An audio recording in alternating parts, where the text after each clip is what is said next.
So, as you're aware, October is Decoding Dyslexia Month, and we wanted to ask you, well, I did wanted to ask you some important questions about dyslexia. Mhm. So, knowing that dyslexia is the most common disability seen, what would your what would your definition of dyslexia be? It's probably similar to many and a little bit different to just as many, but let's start with the International Dyslexia Association.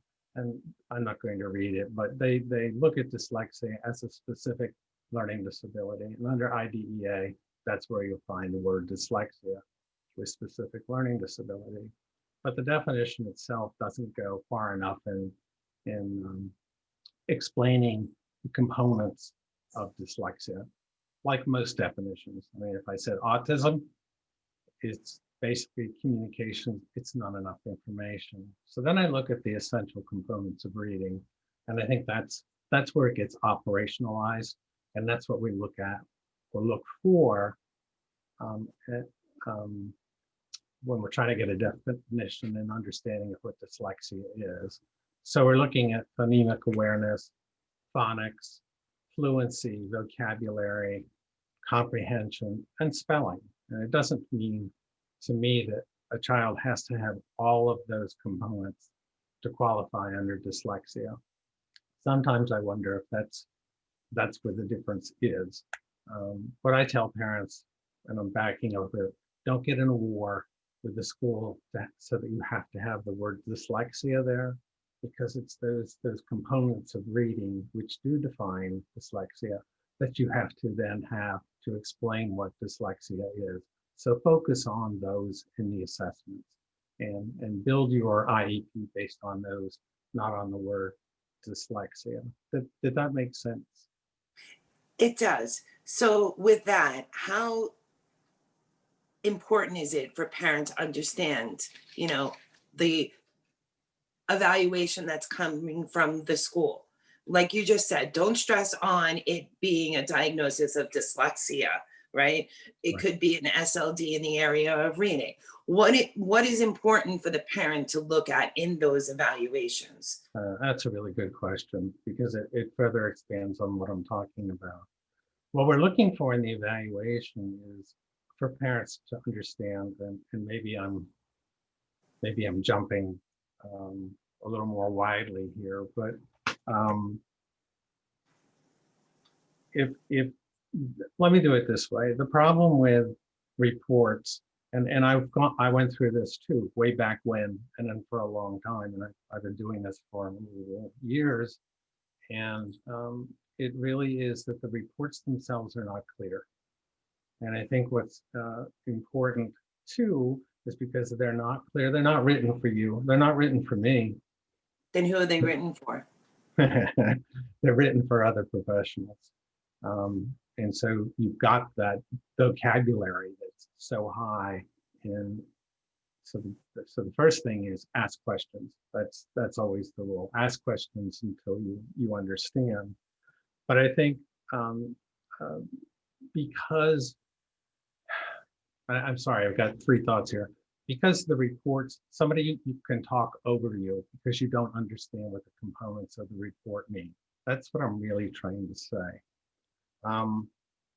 I think without having the definition and knowing that it can be a learning disability, and not to get upset if they say, well, it looks like he has a learning disability, but to know what those six examples that I gave, phonemic awareness, phonics, fluency, look for the tests that measure those, and then look for the words to help explain them. The problem, though, is the reports are hard to understand. I think that's my major message today, that they are difficult to understand, but they can be understood. So they should be in crayon, correct? I've heard you term that crayon. And what you mean by crayon is not, a kindergartner writing it in crayon. Crayon meaning simple, simplistic language so that anyone picking it up would be able to understand it. Yeah. Minus a little bit of Googling to find out what words mean. And you can spend a lot of time trying to figure those things out. And yeah, Correct. crayon is in simple language, something that can be understood. And reports aren't that. not all reports. I have seen a handful that are like, wow, these are really easy to understand. And in fact, you helped me out once, showing me one that I've been talking about for years. This is how a report should look. I've seen a few, and then you were kind enough to share. And what was very important about that crayon report, it was a 30-page report. And when the doctor talked about, for example, attentional issues of, under arousal, he actually gave an example of what that would look like in a child, not just in the classroom, at home and everything. So it was very important to be able to utilize that as an advocate, because I could show more information of what we know about the child and what services the child needs. So let's bring this to, what are the common, since we are talking about dyslexia, like you said earlier, we could talk about autism, we could talk about all different disabilities, but what would your advice be to a parent as to what testing would be utilized? And that's common ones. Yeah, that's a fair question. And years ago, when I started working online, I got to meet a lot of school psychologists, just like you do too, I'm sure. And I asked, what are the common tests? And in preparation, because just in case you asked, I have some notes here on that specific thing. And because I don't want to miss them. But what they gave me was pretty common for all. And one was a test of cognition. That's the very basic understanding of abilities and skills. And the WISC is the one that came up most often. So those are considered IQ testing, yeah, correct? Educational equivalency. I know. No, go ahead. I'm sorry, you started to say something. I just wanted to make sure that parents who are listening are aware that what you're talking about, the cognitive, is IQ testing. Yes. The second test was the Woodcock test of achievement. And so we want to get some measure of abilities, reading, math, writing, spelling, things of that sort. The very things we talked about earlier under the reading, what are the areas we should be looking for? These tests are doing that. The third test areas of reading, correct? Say again, please. The Woodcock-Johnson would be looking at the 5 areas of reading. It would be looking at, it would be looking at some of them, but it does evaluate reading in a very general sense. But it also looks at math, because disabilities are not always pure. We can have attention deficit and autism and a combination of things. So we should be looking at all suspectable disabilities. That's what the law says, and yes. And okay, so the third test, I'm sorry. No, you're raising good points, and those issues are raised at the beginning before the school starts testing. You say, here are the areas of my concern.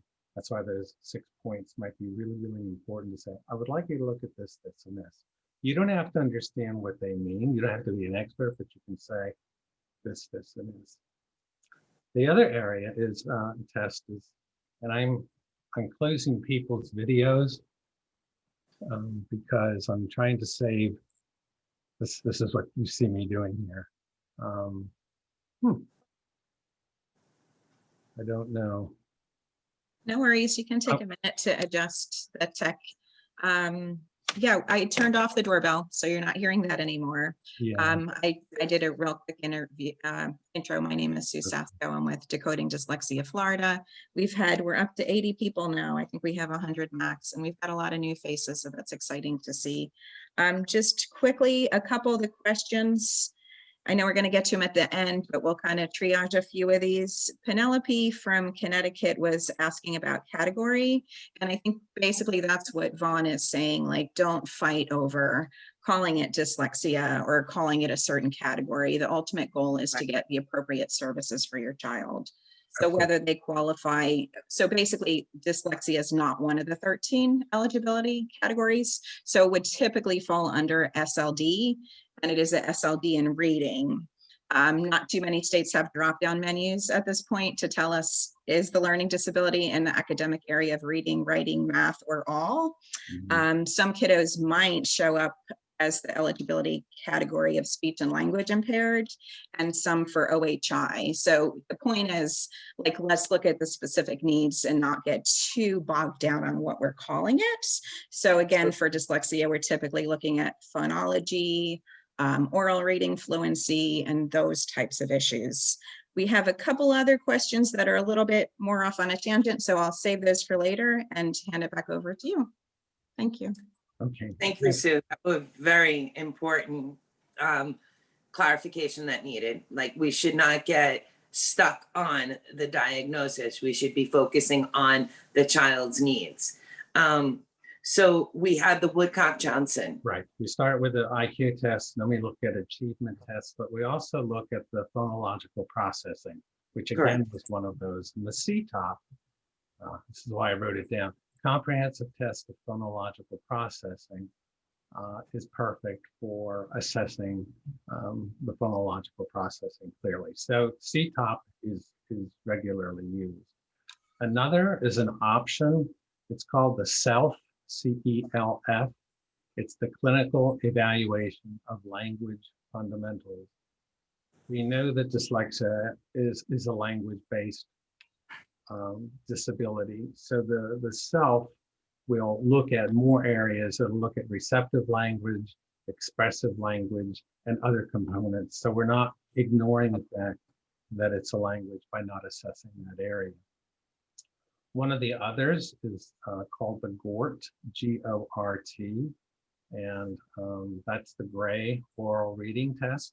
And what it tests is speed and fluency. And the fluency was one of those areas that we mentioned earlier that's under reading. So here's an assessment for that.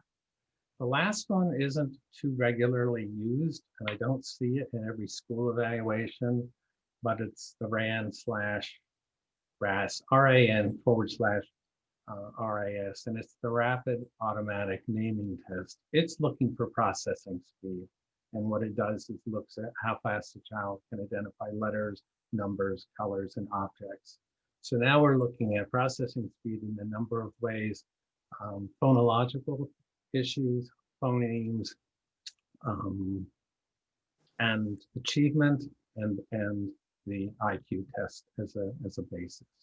And that last that you mentioned for RAN is very important to oral fluency and reading rate. So yes, other tests that you mentioned, like the CTOP and the Woodcock-Johnson, would test for that as well, but it's not just a separate test. They have what you're trying to give parents is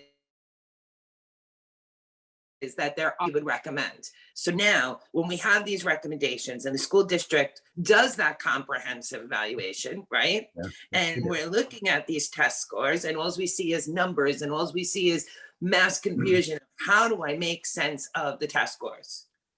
So how can your Dakota system make it make sense for the parents? I love your questions, and I love your summative statements. They're right on target.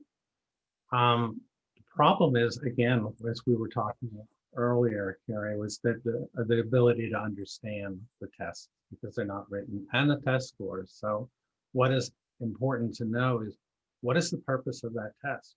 And you had mentioned that the report we were talking about, the test talked about what it measured and what impact it would have on any child. Correct. You want to eventually get into the report, what impact does it have on my child? But those first two things, what's this test about? What does this subtest measure?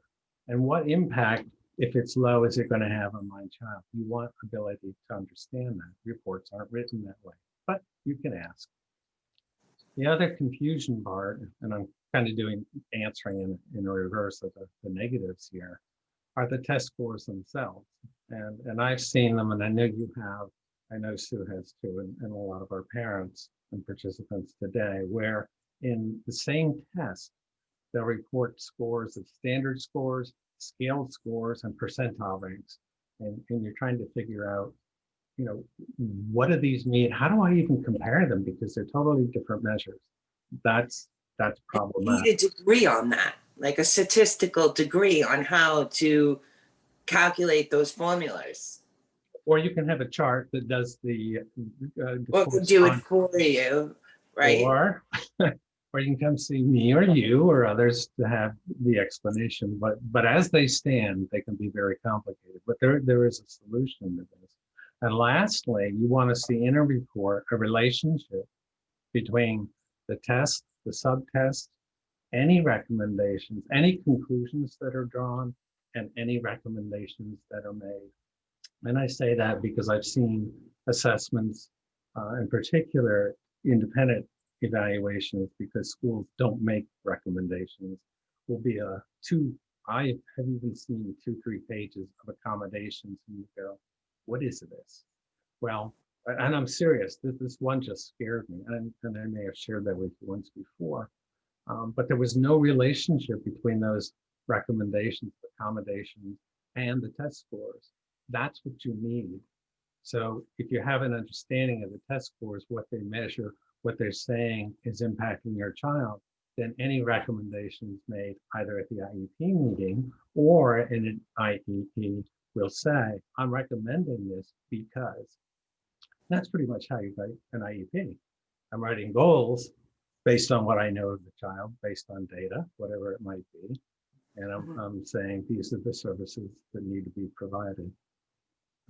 But how do you get to that point? Yeah, how do you get to knowing, like you said, percentile, standard score? How do we know to convert it? And how do we know that we're utilizing all the testing? Like for the Woodcock-Johnson, I believe, I be off, but 30 to 40 different subtests in that. How do we know if it's comprehensive? How does your system help parents? Well, it actually shows you a list of all the subtests, and you will know by using the system which ones weren't. Okay. We could move and take a look at that if you'd like. I think this is a very important thing for parents to see, because then they'll get, I hope, aha, now that makes sense. And it takes before this program, I would take an evaluation, I would write it on a piece of paper, and then I would write all the test scores out in a piece of paper.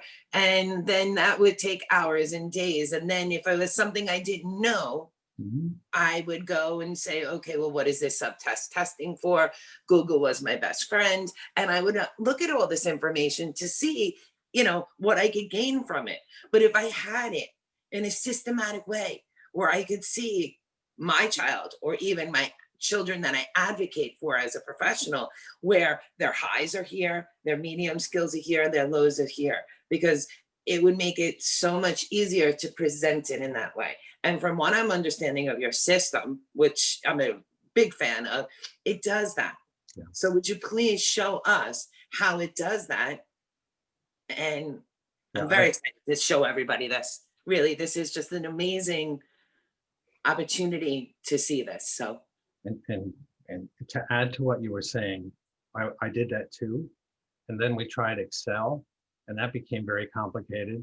And then you'd be at an IEP meeting where the psychologist would pull up a paper napkin and draw a bell curve and say, well, here, and here. And by the time you got done, it was unreadable and it didn't help. So we sat down and said, the one thing that we need is to be able to understand data in order to move forward on determining an eligibility, or even determining what the areas of needs were. So I will show that to you now. And to determine the present levels of performance as well. Perfectly put. Can you see this? Yes. Okay, great.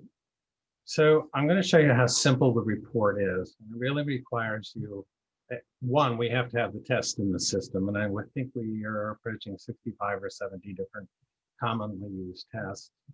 But we have a drop-down menu, and you can search for them. Or, and I'm going to do this real fast. Oh, I thought I was. There's the WISC we talked about. You see we have an older version and a newer.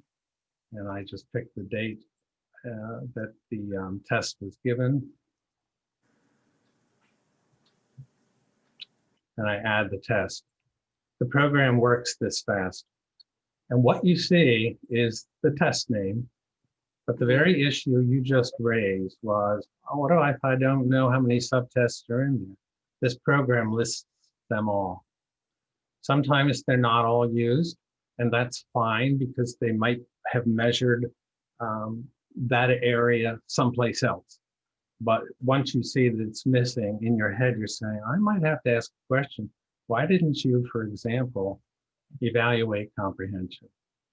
All right, so let's get to the real plus of this. What we've done is we know that the WISC can report scores as scaled scores, percentile, and standard scores. Standard scores are the ones we mostly understand. Think about an IQ average 100, that bell curve. Mhm. And then I'm it's picturing it. 96, 95. That's how it works. Scaled scores are 10, 9, 8, 7, 6. Okay.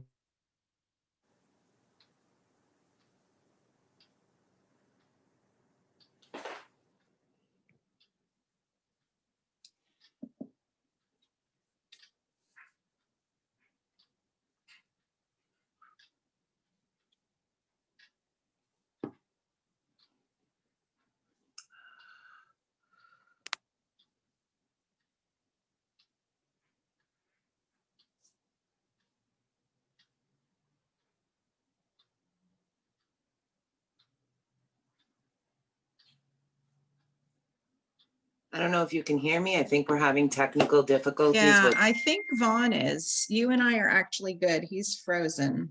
Um, Okay. There we Sorry. go, which just happened. Okay, he's gone. Hopefully he jumps back on. I think he's having technical difficulties because he mentioned he was yesterday as So if well. you just give us a few minutes to get this technical difficulty situated, he will be logging back on shortly. Yeah, and oh, there he is. You're back. See? Okay. You're muted though. My heart stopped. There you go. Now let's see. So We Vaughn, did this go is from my 91 to 83, so I don't know, maybe other people are having technical difficulty too. Go ahead. Oh, I'm trying to see if anybody's here with us. Oh yeah, we've got 83 people. Okay, let me Yeah. read.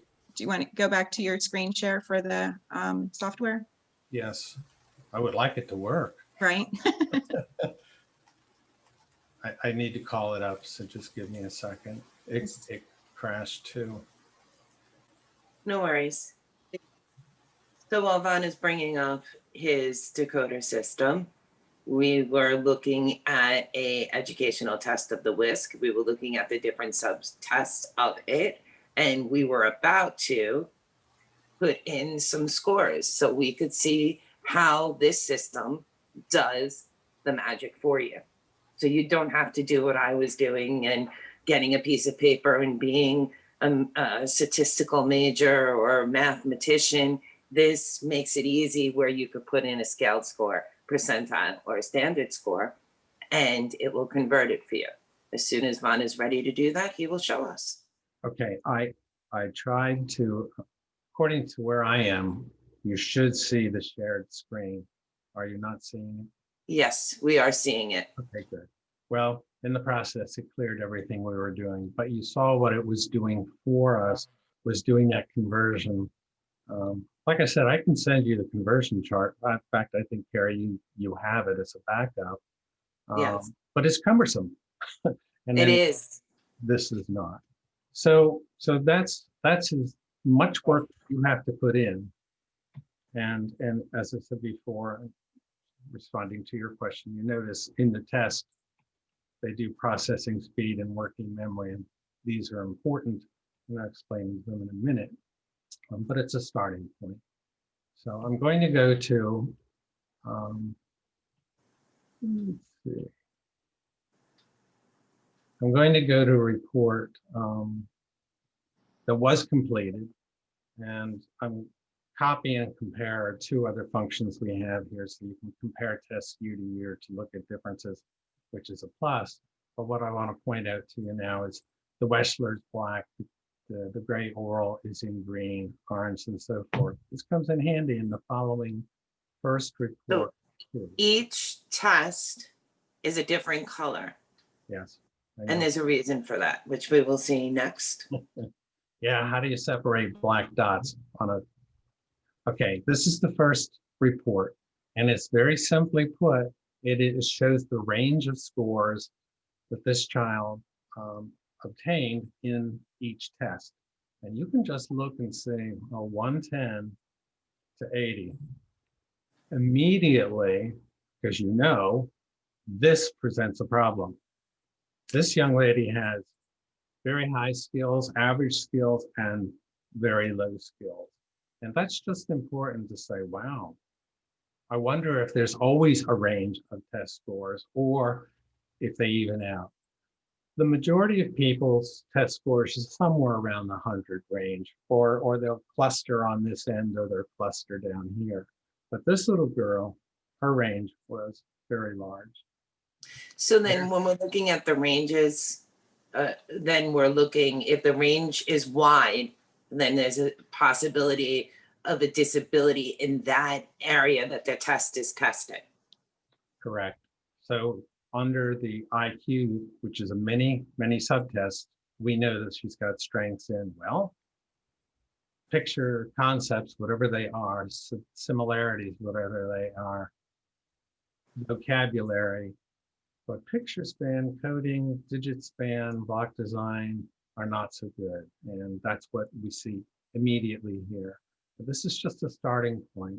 We look at the gray oral, we also see she's got a range. That's 35 points. That's significant. We look at the phonological processing, the C-top, once again, from 110 to 65. We gotta be going, wow, she's got strength and she's got needs. And if I knew what these meant, I could start better understanding. This test doesn't give all the explanations. All right, let's look at achievement. And we see that she's way down on reading, written language, spelling. You know, these sound familiar to me.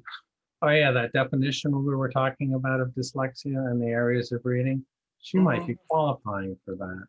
Here's another test, the Wyatt. It's also achievement test, more subtests in it, 115 to 74. What, holy cow. Now, what I can't do is remember what was up here. You're looking at the scores, right? Numbers to me, but now I don't have to color it. I don't have to highlight the highs, the lows. It's already there for you. So that as an advocate, you could talk about, well, look at the areas that are listed in purple. They represent low average. Those are my areas of concern. So teacher, whoever is working with the child, do you see these areas? So then you're working on building those present levels of where the child is now. This is just amazing. So now, how do we're seeing the differences, we're seeing the weaknesses, which could correlate to a disability in an SLD, could be speech language, could be math, could be, but how do we utilize this? We could use this page, right? But how do we utilize it for a meeting? Is there more to this system? There is. And I love how the phrases that you're using, right on target. Here's the difficulty with this format. I've got to look up here and then go, oh yeah, down here.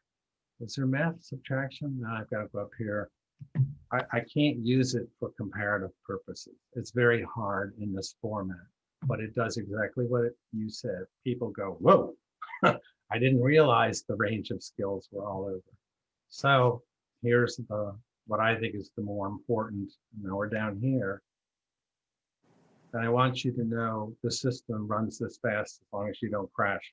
So this generated in like less than 5 seconds, all those little dots, which you're gonna explain, but it happened relatively quickly. Without a doubt. And so now you see the lowest test score and all of these tests. This is kind of this is all those test scores that we just looked at. Now you see how they fit on the bell curve. It's still not helpful in this format. And this is how people feel when they get the report. I'm just going to go to the end and see what the, I want the last chapter and see what it says without understanding all this other stuff. And I get that. So what we said It was, is overwhelming for parents. I mean, for the untrained parent, it looks like a bunch of dots on a bell curve. What does that mean? and I'm somewhat trained, and I can't make heads or tails out of this. I mean, I do see, if I run the cursor over, I can see what each one of these is. I can zoom in and see, but how do I use this? And what I'm going to show you, what we're going to do is remove tests from here. And we're going to remove the gort. Okay. Start to disappear. Now we're seeing less dots. Mm-hmm. So you could do this test by test? Yes. Okay. You can do test by test. You can get down to a test score from, all we're looking at now is the Wechsler, the IQ test. And we get an idea. She's got cognitive skills all over the place. I'm going to focus on one area for today's. We could look at every one of these, but I'm just going to look down here, and I'm going to look at picture span. I'm going to look at coding, and I'm going to look at digit span. Now, for those who know what this is, just hang on. Okay. These are measures of speed and working memory. Do those ring a bell? And a Yeah. lot of people go, yeah, that's exactly what the problem is. She can't do it quickly enough, and she doesn't have, she has issues with memory. But that's one test that's telling us that. Okay. So just, can you repeat the testing for this sample? We're looking at processing speed or working memory. What testing would be looking at that? You said Good question. One of the tests that measures these areas one of the is tests, the WISC. right? That's why On the WISC. that's why I tell people, put the IQ test in first. Then look at the processing test. So let's look at the GORT, which is processing speed and memory. If you know the Okay. GORT, you know what that is. We click here, and we go, she has problems being accurate when she reads things. I wonder why. Oh, fluency. Again, it's the rate that we talked about under the WISC. And doggone it, the GORT actually tests rate, that's the speed and accuracy, and says she's got a problem in this particular area. Now I've got two tests that are indicating issues with working memory and processing speed, which I've always suspected was a problem with this girl. I'm going to ask the phonological, it won't tell me. I'm going to add the phonological processing. Now look, I can look at everything that's up here, but I'm just focusing here for the time being. And I add, and I say, oh, there's some scores that landed in this area. I wonder what's here. Non-word repetition. Non-word repetition, again, is working memory and processing speed. Rapid, I can stop right there. Rapid is processing speed.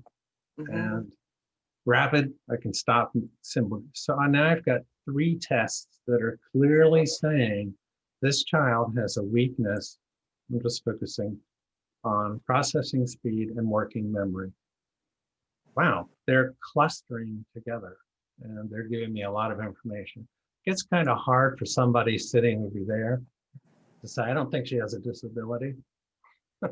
Because you're sitting here, no matter who you are, even a PE teacher can, you know how meetings require a general education teacher. Sometimes people will bring in a PE teacher just to meet the law, not the intent of the law, but the letter of the law. Even a PE teacher you can turn to, and you would. Do you see that she might be having a problem with processing speed and working memory? And the PE teacher says, look, that's not my area of expertise. Based on this, yeah, it looks to me like that's a weakness. Good. Let me show you more. It's important to get everybody to agree that there is a weakness because it's a team decision. So if you're able to take this information of the processing speed and share this with the team, then there's no reason why the gym teacher, who's not a school psychologist, obviously, would be able to say, yeah, based off what you're showing, I see these issues. And also you're able to utilize this information a little further if you know the areas of weakness, the 5 areas of weakness for dyslexia, and you could say, well, I think my child has a reading disability. I think my child has a processing disability. That could be the reason why her or his reading ability is so low or below grade level. So this does the mathematical equations that used to take me weeks to do. I am not a math scholar, and this makes it so much simpler because then I can focus on those areas, right? And then I can say, well, does this look like dyslexia? Does it look like a math disability, dyscalculia? What does it look like a processing disability? Would it be an auditory processing disability? Let's look at those pieces. Let's look at the fluency, the oral reading rate, the comprehension. There's all different pieces to it that we can look at, and then we can peel it apart for, does it meet that criteria for one of the 13 categories? I love this. I think this is such an amazing thing, not just as an advocate, but for a parent, because it feels like you're giving the parent a leg up to being professional. Because they're always, well, we know better, school knows better, we know, we're the professionals, parents, the outsider. This empowers the parents to be an equal team member. I totally agree with everything you said. So what we have here, we're still not dealing with, is this dyslexia? What we have here is knowledge that there's at least one area of weakness, and it's repeated in these tests. We know the why part. Now, how is this impacting? This is where a report should be written. How is this impacting on my child? Well, let me show you first in the KTEA. This is another achievement assessment. All subtests were not used. And again, you can ask why, or if you look down below, you can see, and the school can say, we tested those areas under another test. But let's see now how and that's these. Okay, Vaughn, right? Pardon? That's okay. Yeah, it's perfectly fine, as long as the areas are tested. And you can use different tests than these too, but these follow along the lines. We're not using the rapid naming in this, but for the most part, it's a test we talked about. But let's see now how these impact on learning. Well, I see some dots showed up here. She's going to have problems with, we already knew this, spelling, because that's a word memory. Anything that says fluency is going to be a problem. And we're talking about reading problems. We're talking about written problems. And sometimes this is just a matter of this girl needed more time to complete her work. But now we know the what. We know why there's a problem, and we know how it's affecting her. And let's see, I'm looking for red this time. Written expression. I'm not going to go into what that means, but yeah, for sure, written expression. So now we have several tests, several saying, here's the area of need, and it's going to impact her on writing, written expression, spelling, and we know that. Okay, that's why she's having problems in writing, reading, and so forth. Let's add the last test. You see they're all over here, but we're just looking in here. And again, now we have 2 achievement tests saying she's definitely got a reading problem, and it's fluency, so she's not reading quickly. So, and these are real. I didn't make these up. These are real test scores that show how, and she has dyslexia, and she also has attention deficit. What ended up happening here is the parent who presented this with a little support, I say little support from me, took it to the room. She said, Vaughn, there was a PE teacher there. And so I asked everybody, what do you see in the classroom? Do you see a problem with her getting her work done? And they're saying yes and yes. And I asked the PE teacher, what do you think? And he said, it looks to me, not being my words, she said, I saw the aha moments from teachers going. And they came up to me and said, now I know what you've been talking about, because they can finally see it here.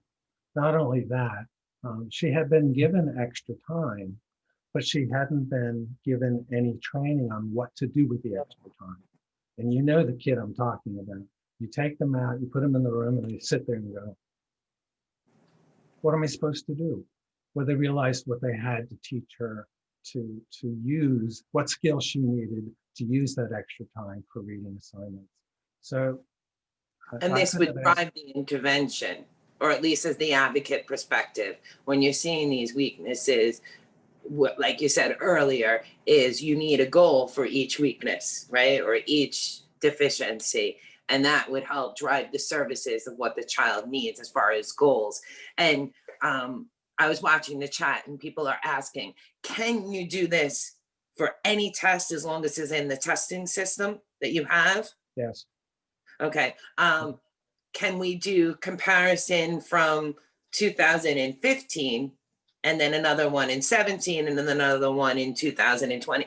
Doesn't matter the dates, it will do a comparison for you. Like, let's just say we're trying to see the child has not made progress and we want to show that with these testing. It can compare multiple dates. It can. Okay. We'll do a real fast one.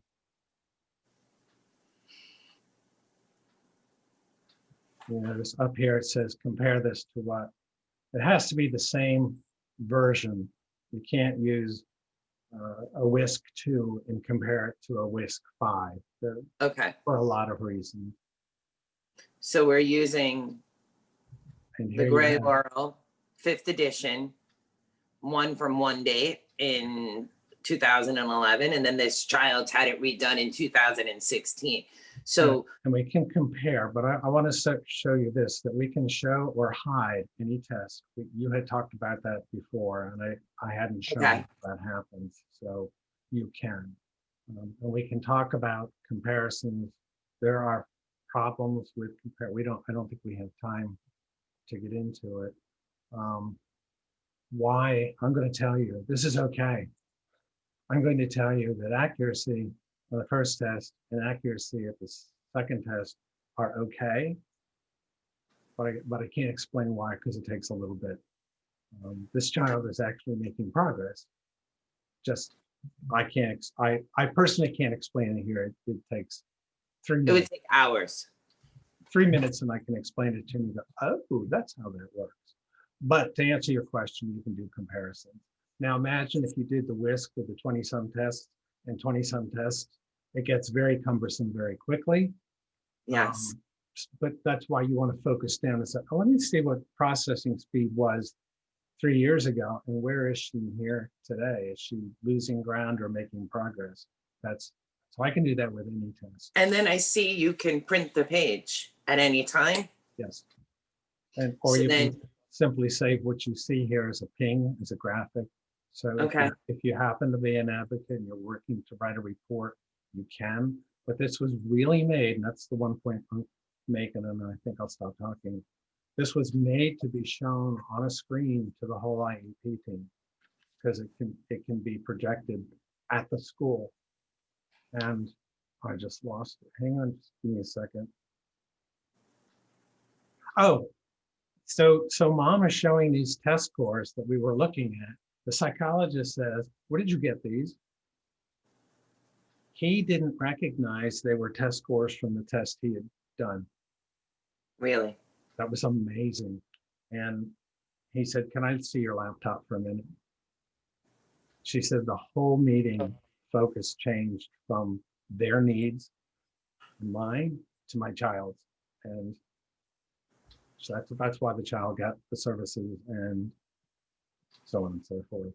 So it gives the parent empowerment, I think, from your example of what you're saying. It gives the parent empowerment to be that equal team member that equal person in collaboration with the team to say, these are the weaknesses, these are the strengths, this is where my child has progressed or not progressed.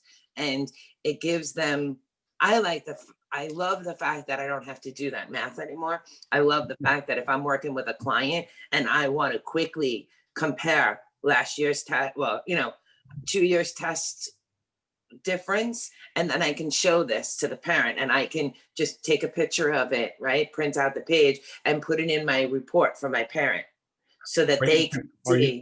You can go on Zoom and you show the parent live what this is. You could do that, right? And they can do that too. Or it will not make you a psychometrist. It will not make you a psychologist, but it puts you in a position to be able to ask now informed questions. Hey, how come there's no difference here? Is this good or bad? I would like to know. Why didn't you use this subtest? And it matters how you ask the question. I mean, you don't say, I knew it. I knew you were wrong. That's not how you approach it. There are always questions. Can you explain this to me? And once the team knows that that's your approach because you sincerely want to understand, things will change. And this gets into how you lead an IEP meeting. But that could be you for ask another meeting. You ask everybody their input. What do you see that she needs extra time? Do you see? And you told me, am I right? And now it's not just a psychologist and you. Correct. It's the whole team effort. I would like to leave some time before we wrap up for some questions. I know Sue was monitoring the questions. Is there anything out there that is striking that you feel that we should start with, Sue? Yeah, I think there's quite a bit. I mean, there was some specific to the software. There was quite a bit on working memory, and that is something that's not super flexible. Kiddos might maintain a lower level of reading fluency, but we don't want to use these sorts of things as not give them the intervention that they need.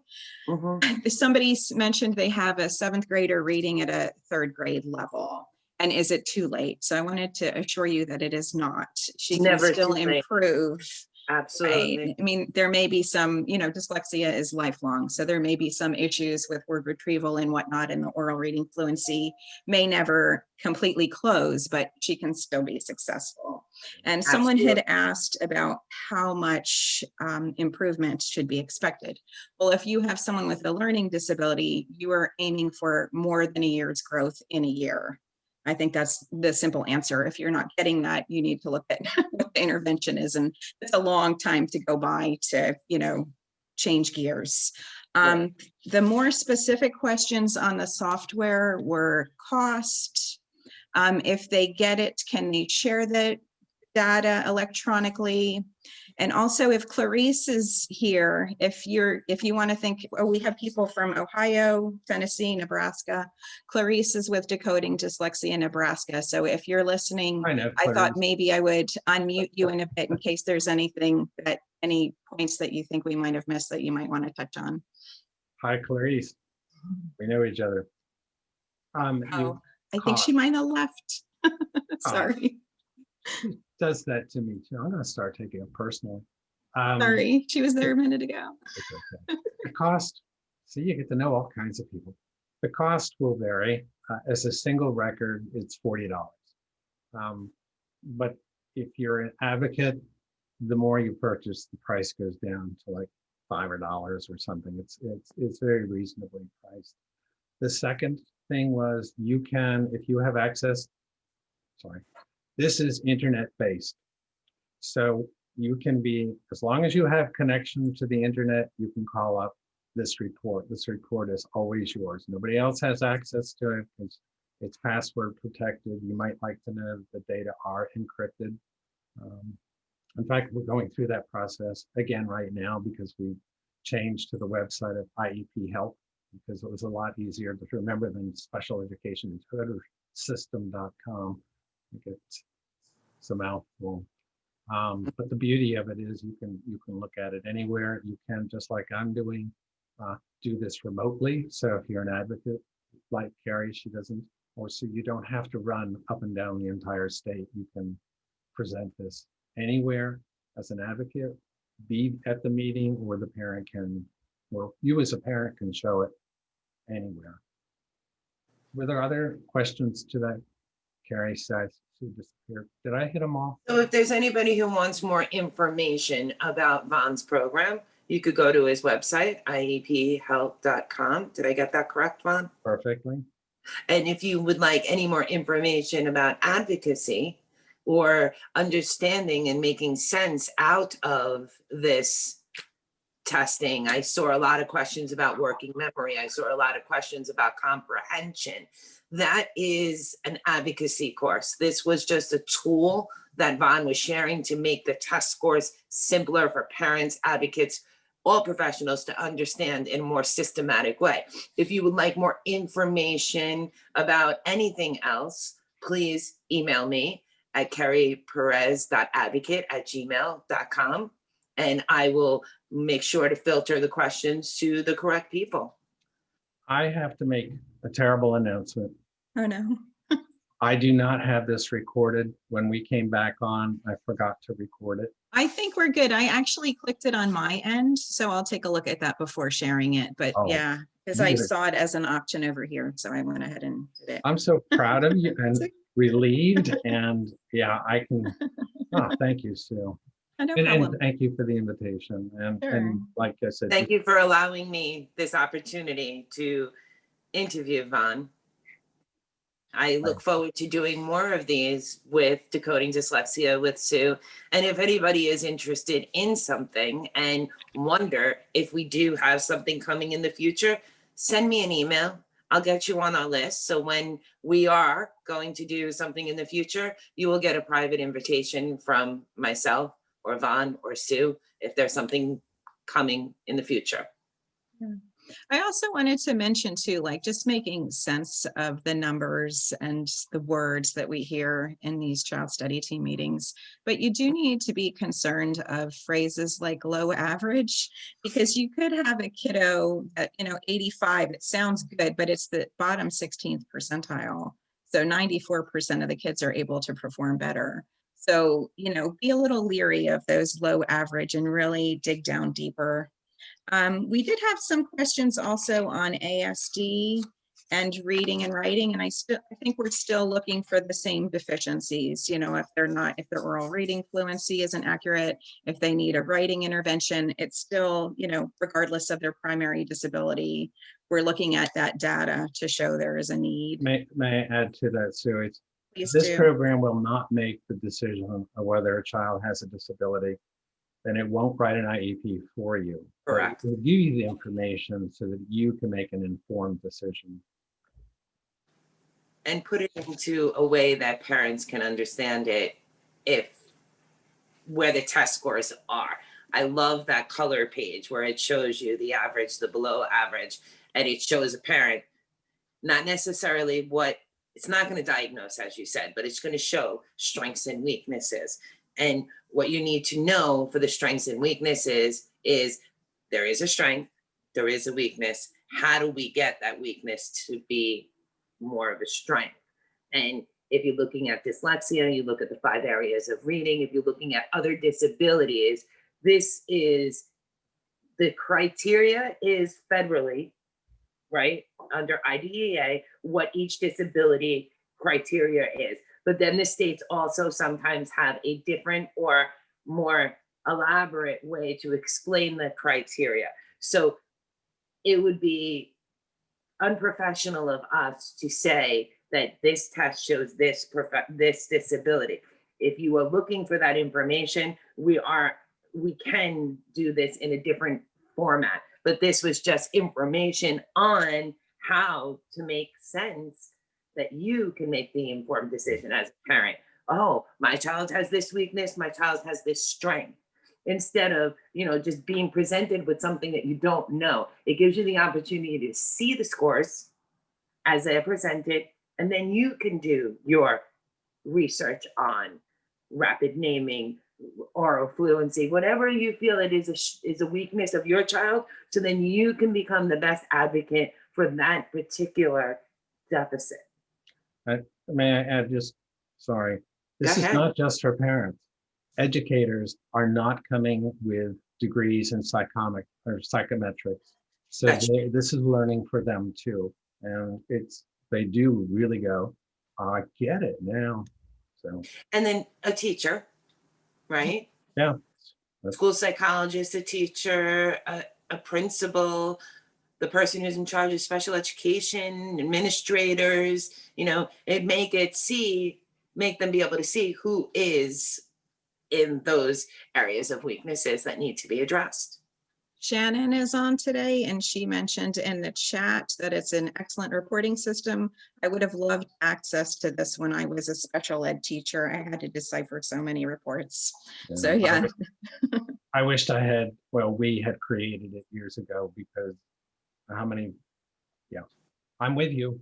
And there was a little bit of commentary on private evals. A private OG therapist mentioned that, if you can afford it, it's always nice to get a solid neuropsych privately, which I think Pete Wright also states. So, I mean, if you can, that's great. Otherwise, it's back to advocating with the school district. And there was the commentary too, if you're not happy with it, you could disagree and get an IEE. That might be one way around getting a solid eval without expense. Correct. Independent educational evaluation. Thank you for your time. So contact information I typed in, I can type it in one more time. For Vaughn, you can head over to his website, which is www.iephelp.com. If you guys want to further this discussion, just let us know, and Kerri will lead that up to organize what that might look like. Her email address is kerrerez.advocate@gmail.com. And you can reach me at decodedyslexiaflorida@gmail.com. Thank you all for your time. Thank you very much. Thank you, Kerri. Awesome. Thank you, Sue. Thanks for all attending. Yes, this was great. Thank you very Appreciate much. your expertise, Vaughn. Thanks so much. Anytime. Thank you. Bye-bye. Take care, everybody.